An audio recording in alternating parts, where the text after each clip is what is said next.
এজন্য পানের ভাইরারে আমার গভীর মনোযোগ দিয়ে কথাগুলো শুনবেন। আল্লাহ তাআলা কোরআনের মধ্যে জানায় যে এই রমজান মাসটা হলো গুনাহ থেকে মাফ পাওয়ার মাস। এই রমজান মাসটা হলো গুনাহকে জালিয়ে করে দেওয়ার মাস। এই রমজান মাসটা হলো জান্নাত করে নেওয়ার মাস। এজন্য মদিনাওয়ালা নবী জানায় শোনো রে, এই রমজান মাসে চারটা কাজ তোমরা করবা। এক নম্বর কাজ, তোমরা বেশি বেশি কালেমা পাঠ করবা। এক নম্বর কাজ কি? বেশি বেশি কালেমা পড়বা। লা ইলাহা ইল্লাল্লাহু মুহাম্মাদুর রাসূলুল্লাহ। আল্লাহর পয়গম্বর জানাইলেন দুই নম্বর কাজ হলো তোমাদের এই রমজান মাসে বেশি বেশি ইস্তেগফার করবা। ইস্তেগফার অর্থ ক্ষমা চাইবা। এই রমজান মাসে বেশি বেশি আল্লাহর কাছে গুনার জন্য কি চাইবো? ক্ষমা চাইবো। দ্বিতীয় নম্বর আল্লাহর পয়গম্বর বলে এই রমজান মাসে জাহান্নাম থেকে আশ্রয় মালিকের কাছে চাইবা। আল্লাহুম্মা ইন্না নাসআলুকাল জান্নাহ ওয়া নাউযু বিকা মিনান নার। আর চতুর্থ নম্বর হইল এই মাসে আল্লাহর কাছে বেশি বেশি কইরা জান্নাত চাইবা।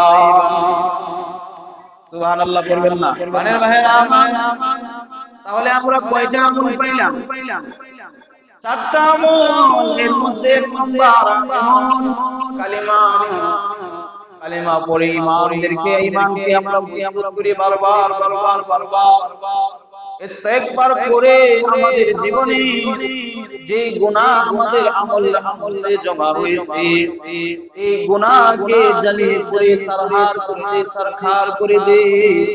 তৃতীয় নম্বর গুনাহের কারণে আমরা যে জাহান্নামের আসামি হয়ে গেছি, আল্লাহর কাছে আমরা জাহান্নাম থেকে আশ্রয় চাই আর বলি আল্লাহ জাহান্নাম তো বড় আযাবের জায়গা, জাহান্নাম তো বড় কঠিন জায়গা, জাহান্নাম তো বড় শাস্তির জায়গা। এই জাহান্নাম আমরা সহ্য করতে পারবো না। আল্লাহুম্মা ইন্না নাসআলুকাল জান্নাতুল ফিরদাউস ওয়া নাউযু বিকা মিনান নার। হে আল্লাহ আমাদেরকে জান্নাতকে আল্লাহ আমাদেরকে বানা দাও, আল্লাহ আমাদেরকে জান্নাত দান করো। এই চারটা আমল বেশি বেশি করে। আরে মুসলমান ভাইরা আমার, বলতেছিলাম আল্লাহ বলেছেন ইয়া আইয়ুহাল্লাযীনা আমানু, হে ঈমানদারগণ, কুতিবা আলাইকুমুস সিয়াম, তোমাদের উপরে আমি 12 মাস রোজা ফরজ করি নাই। তোমাদের উপরে আমি 6 মাস রোজা ফরজ করি নাই। তোমাদের উপরে 3 মাস রোজা ফরজ করি নাই। আমি আল্লাহ তোমাদের উপরে রমজান মাসে 30 টা রোজাকে ফরজ করেছি। রে মুসলমান নবীর উম্মত, এই রমজান মাসের রোজা এত দাম, এত ফজিলত, এই রমজান মাসের এত বৈশিষ্ট্য অন্য কোন নবীর উম্মতদেরকে আল্লাহ এই বৈশিষ্ট্য দেয় নাই। অন্য কোন নবীর উম্মতদেরকে এই সওয়াব পাওয়ার জন্য আল্লাহ তাআলা এরকম ব্যবস্থা করে নাই। একমাত্র উম্মতে মুহাম্মাদীদেরকে আল্লাহ এই রমজান মাসের 30 টা রোজা দিয়েছে। সুবহান। কোন নবীর যুগে আইএমএ বীজের রোজা ফরজ ছিল, কোন নবীর যুগে আইম্মায়ে তাশরিকের রোজা ফরজ ছিল, এরকম কারো যুগে 2টা 3টা রোজা ছিল। কিন্তু রমজান মাসের 30 টা রোজা কোন নবীর যুগে ফরজ ছিল না। আরে মুসলমান ভাইরা আমার, এই রমজান মাসের 30 টা রোজা আমাদের পয়গম্বর হযরত মুহাম্মদ মুস্তাফা সাল্লাল্লাহু আলাইহি সাল্লামের উম্মত হইয়া যে আমরা পাইলাম, আমরা ভাগ্যবান কিনা? কারণ 11টা মাস যেই গুনাহ করি, 11টা মাস পাপাচারের সাথে আমরা প্রতিযোগিতা করি। একটা মাস আল্লাহ দিয়েছেন, 11 মাস যাওয়ার পর 12 নম্বর যে মাসটা ঢুকবে, এই মাস যখন ঢুকবে মদিনাওয়ালার ভিতরে এই মাস ঢোকার সঙ্গে সঙ্গে আল্লাহ জাহান্নামের দরজাগুলা বন্ধ কইরা দেয়। এই মাস ঢোকার সঙ্গে সঙ্গে আল্লাহ জান্নাতের দরজাগুলা খুলিয়া দেয়। এই মাস ঢোকার সঙ্গে সঙ্গে আল্লাহ পাক যত দুষ্ট জিন জাতি আছে আল্লাহ পাক সমস্ত জিন জাতিগুলারে শিকল দ্বারা বন্দী করিয়া দেয়। আল্লাহ এই মাসে জান্নাতের দরজা খোলা, জাহান্নামের দরজা বন্ধ। আর আল্লাহ পাক জিন জাতিরে কি করে আল্লাহ বন্দী করে শিকল দ্বারা বাইধা রাখে, যেন কোনো বান্দা মন্দিরে অস্ত্র না দিতে পারে, ধোঁকা না দিতে পারে, গুনাহ না করতে পারে। এখন প্রশ্ন করতে পারেন হুজুর, এই মাসে তো জিন শয়তান এইগুলা বন্দী, তাইলে যে যারা এই মাসেও অন্য মাসের তুলনায় গুনাহ করে, এই মাসেও অন্য মাসের মতো খায়, এই মাসেও অন্য মাসের মতো পাপ করে, অন্য মাসে যেরকম চলতো এই মাসেও চলে, অন্য মাসে তার ভিতরে যেরকম পরিবর্তন নাই, আল্লাহ তার ভয় তার অন্তরে নাই, এই মাসেও তার ভিতরে একই রকম ভাব দেখা যাইতেছে, একই রকম চরিত্র তার ভিতরে ফুটিয়া উঠতেছে। তাহলে হুজুর এর হুজুরটা কি? আল্লাহ তো জিন বাইদা রাখছে, আল্লাহ তো শয়তান বাইদা রাখছে, তাহলে সে কিভাবে এগুলা আসেনি کرام লেখেন এই যে 12টা মাস, 12টা মাসের ভিতরে 11টা মাস শয়তানের সাথে আমাদের এমন সম্পর্ক হইছে, শয়তানের সাথে আমাদের এমন ভালোবাসা, এমন মহব্বত তৈরি হইছে। হঠাৎ করে একটা মাস চলে আসছে, এই শয়তানের মহব্বত এই মাসে আমাদের অন্তর থেকে যায় না। এই শয়তানের মহব্বত, শয়তানের সাথে প্রেম ভালোবাসার বন্ধন আমরা ছাড়তে চাই না। 11টা মাস আমাদেরকে ধোঁকা দিয়েছে, গুনাহ করাইছে, আমাদেরকে জাহান্নামের পথে চালাইছে। এই 11টা মাসের রুটিন মোতাবেক, এই 11টা মাসের কর্মসূচি মোতাবেক, এই 11টা মাস যেরকম ভাবে আপনাকে আমাকে গুনার কাজে লাগাই দিয়েছে, এটার স্বভাব অনুযায়ী, এটা এই 11টা মাসের বৈশিষ্ট্য অনুযায়ী আপনি আমি যে গুনাহ করেছি এই স্বভাবটা আপনার আমার কাছ থেকে ছাড়তে আস্তে আস্তে একটু সময় নেই, সময় নেই। 11 মাস পাপ করছি, 11 মাসের তুলনায় এই মাসেও প্রচুর চলতেছে। কি গাড়ি যখন ব্রেক ফিল করে তখন দেখা যায় গাড়ি চলে, গাড়ি থামানো যায় না। শয়তান আমাদেরকে ধোঁকা দিতে দিতে, গুনাহ করাইতে করাইতে আমাদের ব্রেক ফিল করায় ফেলছে। আরে মুসলমান ভাইরা আমার, তাহলে এই 11টা মাস শয়তান আমার দ্বারা গুনাহ করাইছে, তার মানে শয়তান আপনারে গুনাহ করাইতে করাইতে আপনার আমার ব্রেক নষ্ট কইরা ফেলছে। এজন্য 11 মাসের তুলনায় 12 নম্বর মাস রমজান মাসে আইসাও ব্রেক ফেল কইরা কি আপনার মুখ দ্বারা গালি আসে, আপনার মুখ দ্বারা গীবত আসে, আপনার মুখ দ্বারা অশ্লীল কথা আসে, আপনার দ্বারা গুনাহ হয়, আপনার দ্বারা রমজানের রোজা ছুইটা যায়, আপনার দ্বারা তারাবি চইলা যায়, আপনার দ্বারা গুনাহ কাজ করা সম্ভব নয়। রে মুসলমান ইমানদার, রে আল্লাহর বান্দা, আল্লাহ তাআলা জানান দেই এই রমজান মাসকে আমি আল্লাহ এত দামি বানাইলাম, এই রমজান মাসকে এত দামি বানাইলাম, এই রমজান মাসের ইবাদত বندگی গুলারেও আমি আল্লাহ দামি বানাইলাম। কেন আল্লাহ পাক দিনের মধ্যে দিনগুলারে শ্রেষ্ঠত্ব দান করেছে, মাসের মধ্যে মাসগুলারে শ্রেষ্ঠত্ব দান করেছে। আল্লাহ রাব্বুল আলামিন শ্রেষ্ঠত্ব দিয়ে রমজান মাসের বেলায় বলে আস-সাওমুলি ওয়া আনা আজজি বি, এই রমজান মাসের রোজা আমার জন্য আর আমি আল্লাহ নিজেই এর প্রতিদান। সুবহান।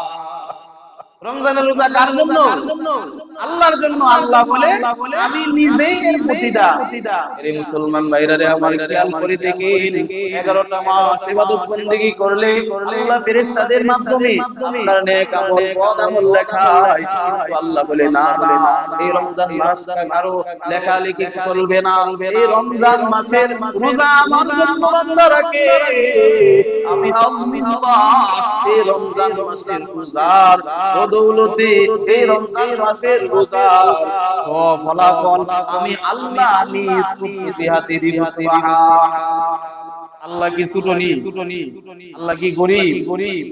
আল্লাহ গরীব নি? তাহলে আল্লাহ যত বড়, তার যাজা, তার প্রতিদান, তার পুরস্কার তত বড় হবে, ঠিক কিনা? আরে মুসলমান ভাইরা আমার, তাহলে আল্লাহর প্রতিদান যদি পাইতে হয় রোজা রাখা দরকার আছে না নাই? শুধু রোজা কি উপবাস থাকার নাম? কথা বলবেন, রোজা কি উপবাস থাকার নাম? সময় খাইলাম আর ইফতারের টাইম হলে ইফতারি করলাম, এর ভিতরে যা মন চায় তাই করলাম, রোজা হইছে? আল্লাহর পয়গম্বর মদিনাওয়ালা নবী জানায় দিও, ভালো করে শোনো, রোজা তো বলা হয় তবে সাদিক থেকে নিয়ে সূর্য বারাক পর্যন্ত খাওয়া দাওয়া পান করা স্ত্রী ব্যবহার করা দুনিয়ার সমস্ত গুনার কাছ থেকে বেঁচে থাকার নাম। দুনিয়ার সমস্ত গুনার কাছ থেকে বেঁচে থাকার নাম হলো রোজা। শুধু উপবাস থাকার নাম রোজা না। রোজা রেখে অনেক কথাবার্তা বললেও রোজা আপনার ছিদ্র হয়ে যাবে। হাদিসের ভাষায় রোজা রাইখা কারো নামে গীবত করলে ছিদ্র হয়ে যাবে রোজা। রোজা রাইখা কাউকে গালাগালি করলে ছিদ্র হয়ে যাবে রোজা। রোজা রাইখা ঝগড়া ফাসাদ করলে ছিদ্র হয়ে যাবে রোজা। রোজা রাইখা আপনি আমি যদি অন্য মাসের তুলনায় গুনাহ কাজ করি, যে কোনো গুনাহ হোক, সগীরা গুনাহ কবিরা বাদে দিলাম, শিরক বাদে দিলাম, আপনার যদি সগীরা গুনাহ হয়ে যায় মদিনাওয়ালা নবী জানায় উম্মত শুনো, তোমার ওই রোজাটা আল্লাহ পর্যন্ত পৌঁছে না, আর এই রোজার প্রতিদান আল্লাহ দিবে না। এই রোজাটা তোমার আসমানের মধ্যে লটকিয়া থাকে, এই রোজাটা আসমানের মধ্যে লটকিয়া থাকে, আল্লাহ পর্যন্ত পৌঁছার মাঝখানে তুমি বাধা হয়ে গেলা। গুনাহ কইরা, খারাপ কাজ কইরা, অপরের নামে গীবত কইরা, অপরকে গালাগালি কইরা, অপরকে আঘাত দিয়া, যত ধরনের গুনাহ কাজ আছে সব কইরা তোমার রোজা আজকে সারা দিন উপবাস থাকলা। মায়ার নবী অন্য হাদিসের মধ্যে জানায়া দেয় ওই সমস্ত ব্যক্তিদের রোজা রাখা আর না রাখাই সমান।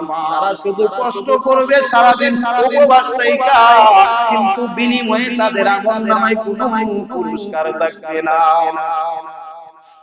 রোজাইরা কি সওয়াবের জন্য সারা দিন উপবাস থাকি, ইচ্ছা করলে দরজা জানালা লাগায়া ঘরের মধ্যে খাওয়ার উপযুক্ত আছে খাইতে পারতাম, পানির তলে ডুব দিয়া পানি খাইলে কেউ দেখতো না, বা দরজা জানালা লাগায়া দোকানে গিয়া খাইতে পারতাম, পরিবারের মানুষ দেখতো না, কিন্তু খাই নাই কেন? আল্লাহর ভয়ে আমি রোজাদার। কার ভয়ে? আল্লাহর ভয়ে আমি রোজাদার। তাহলে আপনার চোখের রোজা আছে না নাই? চোখের রোজা হলো সমস্ত গুনাহ থেকে দূরত্বে হেফাজত রাখতে হবে। মুখের রোজা হলো সমস্ত গুনার কাছ থেকে মুখকে হেফাজত রাখতে হবে। হাত পা অঙ্গ প্রত্যঙ্গের প্রত্যেকটা রোজা আছে, আপনি প্রত্যেকটাকে আপনি যদি হেফাজত করে রাখতে পারেন তাহলে আপনার রোজা পরিপূর্ণ হবে। তাছাড়া আপনার রোজা কি হবে না? পরিপূর্ণ হবে না। আর এরকম ভাবে পরিপূর্ণ করিয়া রোজা রাখতে পারো। মদিনাওয়ালা নবী জানায় যে মান সামা রমাদানা ঈমানান ওয়া ইহতিসাবা গুফিরা লাহু মা তাকাদ্দামা মিন যামবি। যে বান্দা ঈমান সহকারে সওয়াবের আশায় একমাত্র আল্লাহর সন্তুষ্টির জন্য রোজা রাখবে, আল্লাহ পাক তার জীবনের সমস্ত গুনাহ মাফ করে তারে নিষ্পাপ মাসুম বানায়া দিবে। আরে মুসলমান ভাইরা আমার, এক আল্লাহর বান্দা, এক বুজুর্গ হযরত আখলার রাহমাতুল্লাহি আলাইহি কিতাবের মধ্যে লেখেন, একটা গ্রাম ছিল, ওই গ্রামের মানুষ এত মূর্খ ছিল। একজন আলেম ওই গ্রামে আসলে ওয়াজ করার জন্য নসিহত করতেছে। এক পর্যায়ে নসিহত করলো, তোমাদের সামনে রমজান মাস আসছে, তোমাদেরকে রোজা রাখতে হবে। কোন গ্রামবাসী বলে, হুজুর রোজা কোন জিনিসের নাম? তখন ওই গ্রামবাসীকে হুজুর উত্তর দেয়, রোজা হলো সুবে সাদিক থেকে নিয়ে সূর্য ডোবার আগ পর্যন্ত না খাওয়ার নাম। এই কথা বলার পরে শেষ করে চইলা গেল।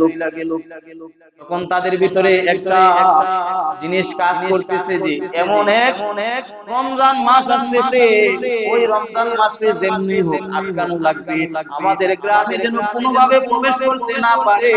আমাদের সবাইকে মিলিয়া ওই পদ্ধতি অবলম্বন করতে হবে, কারণ রমজান মাস যদি আমাদের গ্রামে ঢুইকা পড়ে তাহলে সারা দিন উপবাস থাকতে হবে। কোনো কিছু খাইতে পারবো না, হালাল স্ত্রী ব্যবহার করতে পারবো না, আল্লাহ এবং আল্লাহ রাসূলকে নারাজ কইরা কোনো কিছু করতে পারবো না। ওই গ্রামের মানুষগুলো এত নির্বোধ ছিল, এত মুক্ত ছিল। ওই গ্রামের মানুষগুলা পরামর্শ করলো, হুজুর আবার হুজুরকে জিজ্ঞাসা করলো, হুজুর এখন তো আপনি ওয়াজ কইরা বইলা গেছেন, রমজান মাস আসতেছে, এখন আপনার কাছে আমাদের আরেকটা প্রশ্ন, রমজান কবে আসবে? তখন হুজুর বইলা দিন, যখন শাবান মাস শেষ হয়ে যাবে তখন রমজান আসবে। তখন হুজুরকে বলে, হুজুর রমজান কোন দিক দিয়ে আসবে? হুজুর বইলা দিন দিক দিয়ে আসবে। তখন দেখা গেল এলাকাবাসী সবাই পরামর্শ করে ওই রমজানকে আটকানোর জন্য সমস্ত প্রস্তুতি নিয়ে এই রমজানকে আটকানোর জন্য যখন রাস্তায় বের হয়ে গেল, পূর্ব দিক দিয়ে চলতে লাগলো, রমজানকে আটকাইতে হবে, আমরা এত বড় কষ্ট সহ্য করতে পারবো না। তখন তারা যখন রাস্তা দিয়ে রওনা হয়ে গেল, হাতের মধ্যে যা ছিল অস্ত্র শস্ত্র সবগুলা নিয়ে রমজানকে আটকানোর জন্য যাবে। রাস্তার মাঝখানে যাওয়ার পর কিছু দূর যাওয়ার পর এক যুবককে দেখতে পাইলো। ওই যুবকটা উট টাকালি করে উট নিয়ে আসতেছে। তাদের সামনে যখন সাক্ষাৎ হয়ে গেল, ওই যুবককে ওই মানুষটা জিজ্ঞাসা করি, এর যুবক তোমার নাম কি? তখন ওই যুবক বলে, আমার নাম রমজান আলী। আমার নাম কি? আমার নাম রমজান আলী। তখন ওই নির্বোধ এলাকাবাসী বুঝতে পারলো এই হলো ওই রমজান। এই রমজানের কথা বলতে, এই রমজান রে আচ্ছাও বাইরে বাইরা দিতে হবে, আমাদের গ্রামে যেন কোনো ভাবে ঢুকতে না পারে। তখন সবাই মিলে কি করলো? এই রমজান আলীর আচ্ছা মতো ধুলাই করলো, ধুলাই করিয়া হাত পা ভেঙে দিল। রে মুসলমান ভাইরা রে আমার, এই যে রমজান মাস এত দামি মাস, এই রমজান মাসটা পূর্ণ মাস, কিন্তু দেখা যায় যারা ধনী তাদের বেলায় রমজান মাস শান্তিতে কাটে, কিন্তু গরিবের বেলা এক প্লেট তাদের জুটে না, গরিবের বেলায় ভালো খাবার জুটে না। এক আল্লাহর বান্দা নিজের রোজাদার, বিবি রোজাদার, ছেলে মেয়ে রোজাদার, কিন্তু সন্ধ্যা বেলায় ইফতারের জন্য কোনো ব্যবস্থা নাই। ওই বান্দার পার্শ্ববর্তী একটা গড়ের মধ্যে একজন ধনী ব্যক্তি ছিল। ওই রোজাদার ব্যক্তি নিজে না খাইয়া পানি দ্বারা হলো ইফতার করতে পারবে, বিবিও করতে পারবে, ছেলে মেয়ে বুঝবেনি। পাড়া প্রতিবেশী যারা আছে তারা তো যদি ভালো খাবার দেখে ছেলে মেয়েগুলা দেখলে তাদের চোখ সামলাইতে পারবে না। তখন ওই রোজাদার প্রতিবেশীর কাছে গিয়ে খরচ চাইলো যে আমারে কিছু টাকা দাও, আমি পরবর্তীতে তোমার টাকাগুলা দিয়া দিব। কিন্তু প্রতিবেশী ছিল মুসলমান, ওই প্রতিবেশী মুসলমান ওই গরিবকে টাকা ধার দিতে রাজি হইল না। ওই যুবকটা রাস্তা দিয়া চইলা আসলো, আসার মাঝপথে এক বেদির মেয়ের সাথে সাক্ষাৎ হয়ে গেল। বেদির মেয়েটাকে বলে, আরে মুসলমান রোজাদার, তোমার চেহারা কেন মলিন, তোমার চেহারা কোন অন্ধকার, তোমার কি কোনো সাহায্যের প্রয়োজন? তুমি আমার কাছে বলো, আমি তোমাকে সাহায্য করব, তোমার যা লাগবে তা দিব। তখন ওই মুসলমান রোজাদার বলে, আমার জাতি ভাই মুসলমানই আমাকে সাহায্য করে না, তুমি সাহায্য করতে চাও, আচ্ছা আমার কথাগুলা শুনো, আমি রোজাদার, আমার বিবি রোজাদার, ছেলে মেয়ে রোজাদার, কিন্তু ইফতারের কোনো ব্যবস্থা নাই। তখন ওই বিবির মেয়ে বলে, আরে মুসলমান রোজাদার ভাই, তোমার যা লাগে তুমি বাজার থেকে বাজার সাজান করে আনা, এইগুলার যত টাকা আসে, যত হাদিয়া আছে সবগুলা আমি দিয়া দিব। তখন ওই রোজাদার ইফতারগুলা কিনিয়া বাড়িতে নিয়ে গেলেন। ইতিমধ্যে ইফতার করে তারাবি পড়ে রোজাদার ঘুমাইলেন পরিবার নিয়ে। ওই দিক দিয়ে ধনী যে রোজাদার ছিল সেই স্বপ্নে দেখে, আরে কিয়ামতের ময়দান কায়েম হয়ে গেছে, কিয়ামতের ময়দান কায়েম হয়ে গেছে। মাথার মাথার উপরে সূর্যের গরমে জমিনটা তামা হয়ে গেছে। এই কষ্টে মানুষের শরীরে মাংসগুলা, মাথার মগজগুলা টকটক করে জমিনে পড়তেছে। ওই যুবকটা মুসলমান ধনী যুবকটা হঠাৎ করে তার ঘুম ভেঙে গেল। হঠাৎ করে ঘুম ভাঙার পর থেকে চোখের কোণায় পানি জমিয়া গেল। সকাল হইতে দেরি, ওই যুবকটা ওই গরিব রোজাদারের বেলা সে বাহির হয়ে গেল।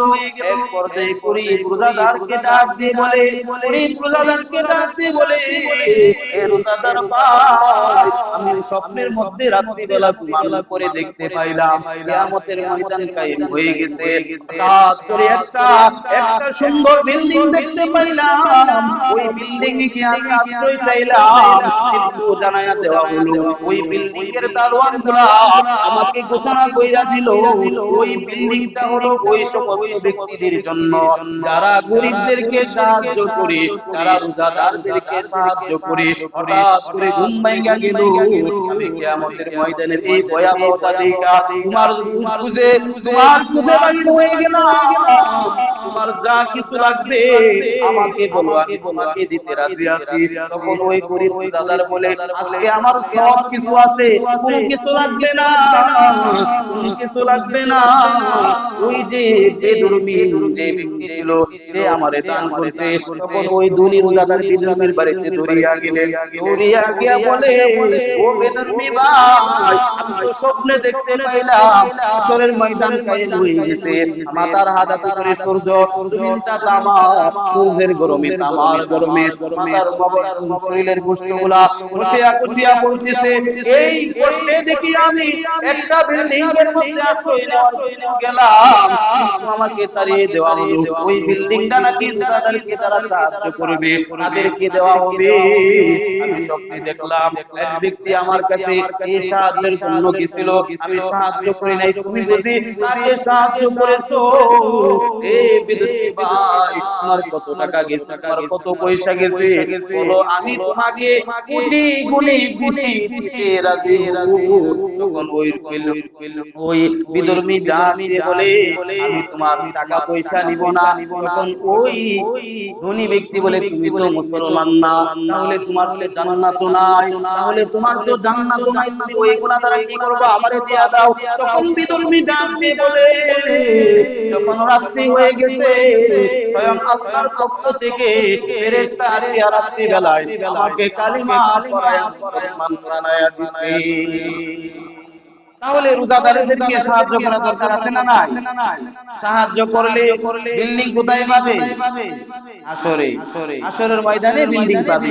এবার আসুন আল্লাহ পয়গম্বরের হাদিসের মধ্যে বলেন, এই ব্যক্তি একজন মানুষকে ইফতার করাবে, এক ডুব পানি হোক অথবা এক গ্লাস পানি হোক অথবা একটি খেজুরের দানা হোক, আল্লাহ পাক তাকে 4টা পুরস্কার দিবে। কয়টা পুরস্কার? এক নম্বর পুরস্কার হলো আল্লাহ তার জীবনের সমস্ত গুনাহ মাফ করে দিবে, সুবহানাল্লাহ বলেন।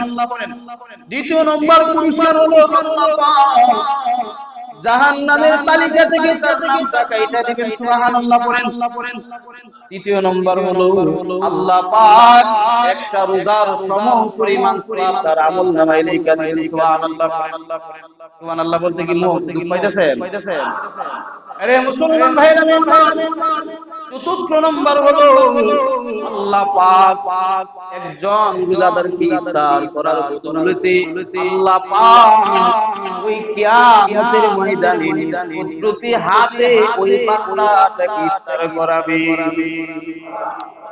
আর যদি কোন রোজাদারকে পেট ভর্তি করে ইফতার করাইতে পারেন, মদিনাওয়ালা নবীর মাধ্যমে জানায়া দেয় আল্লাহর পয়গম্বর কিয়ামতের ময়দানে নিজ হাতে তাকে হাউজে কাউসারের পানি পান করাবেন। তাহলে শুধু নিজে খাইলে হইব না, গরিব দুঃখী যারা আছে তারাও দেখাশোনা করতে হইব, দরকার আছে না নাই? আরে মুসলমান ভাইরা রে আমার, আপনি আমি রোজা রাখি, কিন্তু আপনার আমার রোজা কবুল হয় কিনা বলতে পারিনি। গ্যারান্টি দিয়ে বলতে পারবো আপনার আমার রোজা কবুল হইছে? আমার কথা বুঝেন না? আপনার আমার রোজা কবুল হইছে বলতে পারবো গ্যারান্টি দিয়ে। কিন্তু একজনরে ইফতার করাইলে আপনার আমলনামায় যে আরেকটা রোজার সওয়াব লেখা হবে, এটার মধ্যে গ্যারান্টি নবীজি দিয়া জানাই। আপনার নাম দেই জাহান্নামীদের তালিকা থেকে, মুনাফিকদের তালিকা থেকে আল্লাহ পাক ডিলিট করে দিবেন, রিমুভ করে দিবেন। নবীজি ঘোষণা করে দিয়েছেন। তাহলে রোজাদারদের ইফতার করানোর দরকার আছে না নাই? পারলে এক গ্লাস পানি দিয়ে সাহায্য করব, পারলে একটা খেজুর দিয়া সাহায্য করব।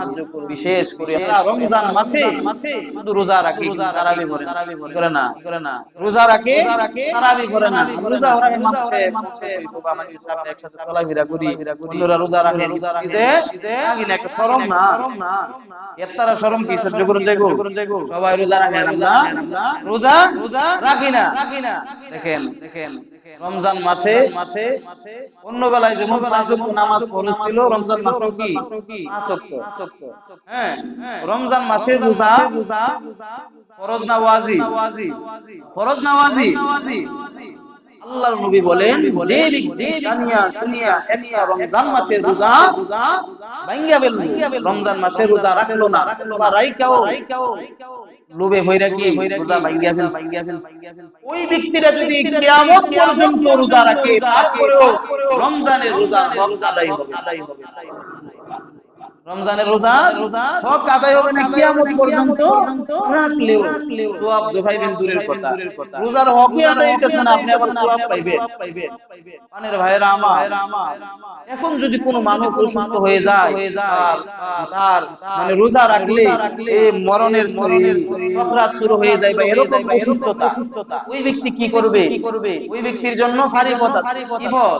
দেখেন না, যদি আপনারা বৈরব যাইতেন বা কিশোরগঞ্জে যাইতেন, মাঝপথে একটা ফুল যদি থাকে, ওই ফুল ভাঙ্গা গেলে আরেকটা ভারী তৈরি করা হয় কিনা? ঠিক তদ্রুপ ভাবে আল্লাহ তাআলাও ব্যবস্থা করে রাখছেন। যদি কেউ রোজা না রাখতে পারে তাহলে একজন গোলাম আজাদ করতে হবে। কি করতে হবে? আর বাংলাদেশে তো গোলামের কি নাই, প্রচলন নাই। এখন যদি গোলামও আজাদ না করতে পারে তাহলে 60 জন মিসকিন রে সে খাওয়াইতে হবে একবেলা। কয়জন মিসকিন রে? 60 জন মিসকিন রে। এখন যদি 60 জন মিসকিন রে নাও খাওয়াইতে পারে তাহলে এই 60 জন মিসকিন রে পেট ভর্তি কইরা খাওয়াইতে যায়া যত টাকা পয়সা লাগে ওইগুলা 60 জন মিসকিনের মধ্যে কি কন্ট্রোল করে দিতে হবে। যদি কোনো উযুর বশত রাখতে না পারে, আর যারা রমজান মাসের রোজা উযুর ছাড়াই রাখে না, আল্লাহর নবী জানায়া দেয় তাদের কোনো খুশি নাই, তাদের কোনো ঈদ নাই, তারা যেন তাদের জন্য ঈদগাহে যাওয়া আমি নিষিদ্ধ ঘোষণা করেছি। অনেকে দেখা যায় যে রমজানের যখন 30 রোজা পারি জায়গা, হ্যাঁ ঈদের সময় আসলে হ্যাঁ বেরোজগার যারা সারা জীবন মাস রোজা রাখছে না, তাদের কি সামনে তারাও মনে করেন আগে ভালো জায়গা দখল করে নেই, তারা রোজা রাখতে প্রতিদান নিবে। অথচ রমজান ঈদগাহে কেন যায়? একটা মাস যদি আপনি আমি কষ্ট করলাম, একটা মাস আপনি আমি পরিশ্রম করলাম, ফেরেশতাদেরকে আল্লাহ পাক জিজ্ঞাসা করে, ও ফেরেশতারা ওই মানুষগুলা তো এক মাসের ভিতরে অন্য কোনো দিন আসে নাই, আজকে কেন এরকম মাঠের মধ্যে ময়দানের মধ্যে তারা আয়েশা উপস্থিত হইল, হাজিরা দিল? এগুলো ফেরেশতারা বলে, আল্লাহ আপনার বুঝে শরম নাই, আপনি একটা মাস রমজানের রোজা ফরজ করেছিলেন, একটা মাস আপনার বান্দা বান্দীদেরকে আপনি কাজ দিয়েছিলেন, আপনার বান্দা বান্দীগুলা আপনার কাজ করেছে। ফেরেশতাদেরকে আল্লাহ বলে, ও ফেরেশতারা আমার বান্দা বান্দীগুলা কি আমার কাজগুলো পরিপূর্ণভাবে করেছে? তখন ফেরেশতা বলে, হে আল্লাহ আপনার বান্দা বান্দীগুলা আপনার প্রতিটা কাজ পরিপূর্ণভাবে আদায় করেছে। তখন ফেরেশতাদেরকে আল্লাহ বলে, ও ফেরেশতারা এখন আমার কি করার আছে? তখন ফেরেশতারা বলে, আল্লাহ আপনি না বলেছিলেন তাদের জীবনের গুনাহ maaf করে দিবেন, তাদের নামটা জান্নাতের তালিকায় লিখে দিবেন, তাদেরকে মাসুম বানায় বাড়িতে ফিরিয়ে দিবেন। তখন আল্লাহ বলে, তাহলে তো এটা করতে হবে, যা ফেরেশতারা তাদেরকে সাক্ষী রাখলাম, তাদের জীবনের সমস্ত গুনাহ maaf করে দিলাম, তাদের নামটা জান্নাতীদের তালিকায় লিখে দিলাম এবং তাদেরকে নিষ্পাপ বানায় বাড়িতে ফিরিয়ে দিলাম। সুবহানাল্লাহ।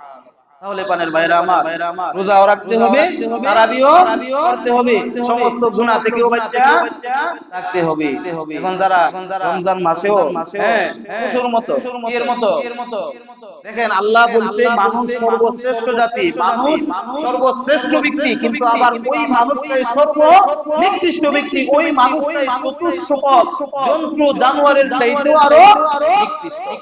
আপনি আমি এই 11 মাস নামাজের সাথে দেখা না, নাই, ইবাদত বন্দেগীর সাথে দেখা নাই, নেক আমলের সাথে দেখা নাই, হালাল হারামের সাথে দেখা নাই। কিন্তু রমজান মাস এত বড় গুনাহের মাস আসলো, এত বড় সুযোগ আসলো, কিন্তু রমজান মাস আসার পরেও আপনার আমার কোনো খেয়ালই নাই। আপনার আমার কি নাই? কোনো খেয়ালই নাই। রোজা কোন দিকে চলে যাচ্ছে, তারাবি কোন দিকে চলে যাচ্ছে, হ্যাঁ রমজান মাসের ইবাদত বন্দেগী কোন দিকে চলে যাচ্ছে, কোনো খেয়ালই নাই। তারা কি চতুষ্পদ জন্তু, জানোয়ারের মতো। এজন্য আপনি আমি কি আশরাফুল মাখলুকাত, সৃষ্টি জগতের সেরা মানুষ হয়ে থাকতে চাই, চতুষ্পদ জন্তু জানোয়ার হয়ে থাকতে চাই? কথা বলেন। চতুষ্পদ জন্তু জানোয়ার হয়ে আমরা থাকতে চাই না, কারণ আল্লাহ আমাদেরকে সৃষ্টি করে উপাধি দিতে, হে মানুষ তোরা হইলি আশরাফুল মাখলুকাত, আমার যত সৃষ্টি আছে আমার সৃষ্টির সেরা তোরা। এজন্য আল্লাহ পাক যেন আমাদের সবাইকে রমজানের প্রতিটা হক আদায় করিয়া সৃষ্টি জগতের সেরা মানুষ হইয়া এই রমজানে তাকে রোজা রাইখা তারাবি পয়রা ইবাদত বন্দেগী কইরা কাটায় দেওয়ার তৌফিক দান করে। সবাই বলুন আমিন।